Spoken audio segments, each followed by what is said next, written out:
제가 어디 있을까요? 타라! 네, 안녕하세요. 잘 보내고 계신 거죠? 오늘은 프로토타입, 원형 콘텐츠라는 내용을 한번 공유해 볼 건데요. 생소하실까요? 이 표현이? 아니면은 너무 익숙한 용어일까요? 아니면은 내용을 듣다 보니까, 이거는 우리는 프로토타입 원형 콘텐츠라고 하진 않고 다르게 얘기하는데, 이렇게 얘기하시는 분도 계실 것 같아요. 일반적으로 콘텐츠를 만들 때 샘플 콘텐츠라고 용어를 많이 쓰시고요. 실제 우리가 개발을 할 때는 우리끼리 프로토타입, 원형 콘텐츠라는 용어로 사용을 또 하기도 합니다. 그래서 늘 강의 이렇게 말씀을 드릴 때 그 용어가 좀 혼재되어 있다라고 말씀을 드렸는데요. 정확한 우리가 얘기할 때 표현은 샘플 콘텐츠 아니면 프로토타입, 원형 콘텐츠라고 이해하시면 되겠습니다. 자, 그러면 이 원형 콘텐츠, 프로토타입 콘텐츠가 왜 중요한지 하나씩 한번 살펴보도록 하겠습니다.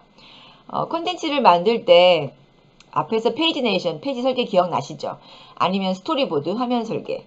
그런 안에 그 콘텐츠의 학습 목표라든지 기능, 특징 이런 상호작용들을 다 담아 있는 문서를 바탕으로 해서 실제 이미지화해서 한번 만들어 보는 거죠. 실제 우리 사용자들에게 그게 학습자 아니면 어른들일 수 있고 아니면은 뭐 아이들일 수 있는데요. 실제 그 소비자들, 사용자들이 사용할 수 있는 하나의 그 모양을 보고 싶은 거죠. 그래서 이 프로토타입 원형이라는 것은, 콘텐츠라는 것은 제가 화면에 적어놨는데요. 다양한 인터랙션, 우리가 콘텐츠 만들 상호작용을 하잖아요.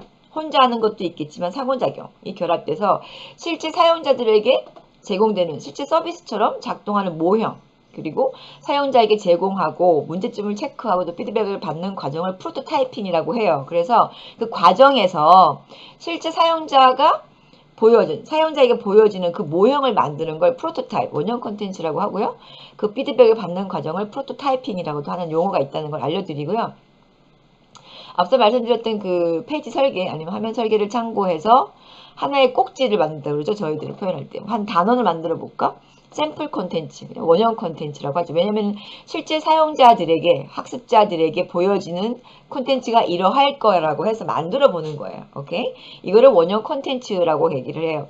이 프로토타입 콘텐츠가 없이 그냥 바로 실제 서비스처럼 나가는 그 콘텐츠를 하나의 프로토타입 없이 그냥 만들어서 바로 내보내면 어떻게 될까요? 그렇죠. 굉장히 오류가 발생할 수도 있고 생각하지 못했던 점을 나중에 발견할 수 있게 되는 거죠. 그래서 페이지 설계나 이런 화면 설계를 참고해서 하나의 원형 콘텐츠를 만들어 보면 좋은데요. 이걸 작업하는 이유는 우리가 기획을 했잖아요. 기억나시죠? 그래서 설계를 하잖아요. 그래서 실제 개발을 하고 평가를 받고 출시를 하게 되는 건데 기획을 했을 때 스토리보드나 화면 설계 그리고 스토리보드 화면 설계, 페이지 설계를 해가지고 서비스에 나가는 그 모양이 이럴 거라고 생각해서 만들어 봤잖아요. 만들면 이 만드는 과정에서 이건 내가 듣기를 강조하면 안 되는 건데 잘못했다. 아니면은 이게 컴퓨터 사고력에 대한 액티비티가 아닌 것 같아 라든지 이거는 사고력을 향상시켜서 여기 좀 빠져 있는 것 같아. 아니면 이것도 들어가야 되겠어. 이런 것들을 이 작업을 하면서 다 보게 되는 거죠. 놓친 부분을 좀 더 보완하기도 하고. 그래서 원형 콘텐츠 작업을 할 때 보완하고 수정할 수 있는 일이 충분히 일어날 수 있기 때문에 좋고, 두 번째는 이렇게 보완할 수 있거나 수정할 수 있는 여지가 생기니까 실제 그 개발에 들어갔을 때 발생할 수 있는 콘텐츠 양의 오류 아니면은 기간, 소요 인력 등을 좀 더 굉장히 정확하게 뽑을 수 있는 거죠. 그래서 개발할 때는 실제 그 원형 콘텐츠 만들 때 수준을 요구하는 거. 그러니까 이 여러분께서 만드시는 콘텐츠가 상중하가 있다. 우리는 상이 있고 또 중이 있고 하 이런 수준이 있으면 수준별로 하나씩 샘플 콘텐츠, 원형 콘텐츠를 만들어 보는 게 좋고요. 그 소비자가 사용자가 딱 봤을 때, 요 정도를 배우면, 하급에서 중급으로 올라가겠어. 요 정도를 배우면 중급에서 상급으로 올라가겠어.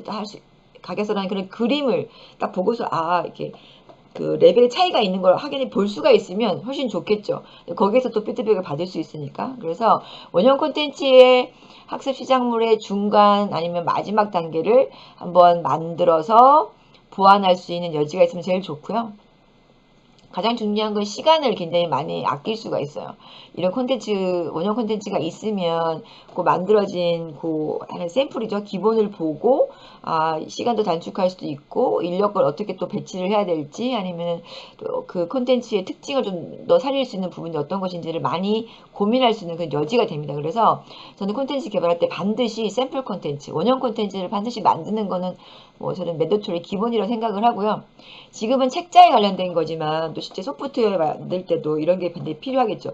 용어만 조금 다른 것 같아요. 용어가 좀 혼재돼서 쓰는 건데 여러분들께서 오늘 반드시 기억해야 될 것은 페이지네이션을 하고 나서 실제 샘플 콘텐츠, 원형 콘텐츠를 만드는 건 굉장히 중요하다. 이미지가 있으면 만약에 그림 사파랑 사진을 똑같은 걸 찾기가 어렵잖아요. 근데 요 정도의 퀄리티의 이미지가 들어갈 거라고 해서 다른 걸 찾아가지고 붙여도 상관없어요. 딱 봤을 때 이런 디자인으로 이런 구성으로 나오겠구나라는 그림을 그릴 수 있잖아요. 딱 보면은 이거 좀 놓쳤던 부분을 생각할 수도 있고 그런 걸 작업하면서 서로 피드백 받으면서 또 수정할 수 있으니까 원형 콘텐츠의 이 단계는 반드시 필요하다는 거 기억하시면 좋겠습니다. 원형 콘텐츠 아니면 프로토타입, 오케이? 이 용어를 잘 기억하시면서 콘텐츠 개발하시면 굉장히 좋겠습니다.